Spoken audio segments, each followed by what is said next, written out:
Like other blighted villages around the world with names such as World's End, Hell's Gate, Bloodrock, Leviathan, and Carnage, Darkmouth had been home to generations of legend hunters, families who swore to protect the world against the unending attacks from what they called the infested side.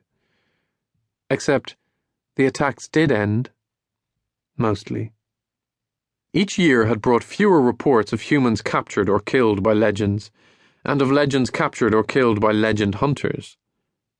In blighted village after blighted village, the attacks had slowly died out. For the first time in thousands of years, our world appeared sealed off from the realm of legends. After many generations of war, the legend hunters could stand down.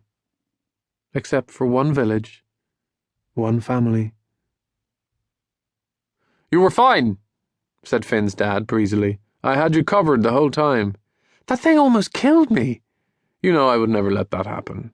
"It didn't feel like that." "Look, Finn, don't be so hard on yourself. You did well, a little loose in parts maybe, but you weren't exactly chasing after a chicken there, and don't be so sour. Most 12-year-olds would die for a chance to run around chasing legends." "Die?" said Finn. "Well, you know what I mean." Finn's father held his gaze for another moment before giving his son a gentle punch on the arm and picking up the desiccated remains of the Minotaur. Wearily, Finn unhooked the container from his belt and entered a code into a keypad on its side. The lid hissed open, releasing a small cloud of blue gas and the faint tang of what smelled like orange juice. His father placed the round object in the box and pressed the lid shut. "It'll have a ball in there," he said. Finn shook his head in mild disdain. "Ah, suit yourself," said his dad as he grabbed the container and began to walk out of the alley. "Get out of that gear and I'll drive you to school." "School?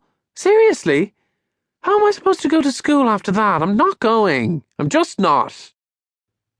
But his dad didn't stop, so Finn reluctantly picked up his desiccator and started to follow.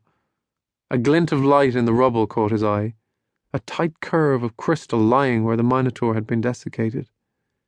It looked like the diamond that had been in the creature's nose. Odd. Finn picked it up and examined its jagged beauty. He began to call after his father, but stopped himself. If he was being forced to go to school after all of that, then he wanted a reward. He slipped the diamond into his pocket before jogging clumsily on, his suit clattering all the way. They drove through Darkmouth, their car a large black metal block on wheels, its seats torn out to make room for lines of weapons and tools of various shapes and sizes and sharpness. There were a few people on the streets now, though most had their heads buried in hoods, their faces down, protecting themselves from the drizzle, looking like the last place on Earth they wanted to be was the last place on Earth where legends still invaded. It didn't exactly help their mood that legends always brought rain with them. "It's always the same when a gate opens," Finn's dad observed. "At least a small gateway means only a light shower. There was a time when the bigger gateways brought terrible storms. The old stories blamed them on the gods. Ha! As if, eh?" Finn didn't answer. His father tutted. The car swung right. Before jumping into the passenger seat, Finn had thrown his suit into the rear of the car. On his lap were his school bag and his desiccator. He held the canister in front of his face and gave it a rattle.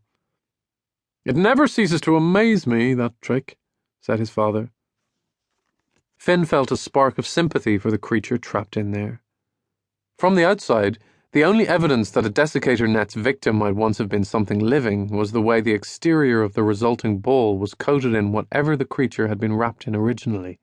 Fur, scales, skin, leather trousers. "Doesn't it seem a bit cruel to do this to them, Dad?" "Oh, maybe you'd prefer to tickle the next Minotaur into submission, or pet him and offer him a biscuit. Seriously, Finn." He glanced across at his son and noticed his scowl. "Okay, so this morning didn't go too perfectly." "Neither did the last time," said Finn, grimacing.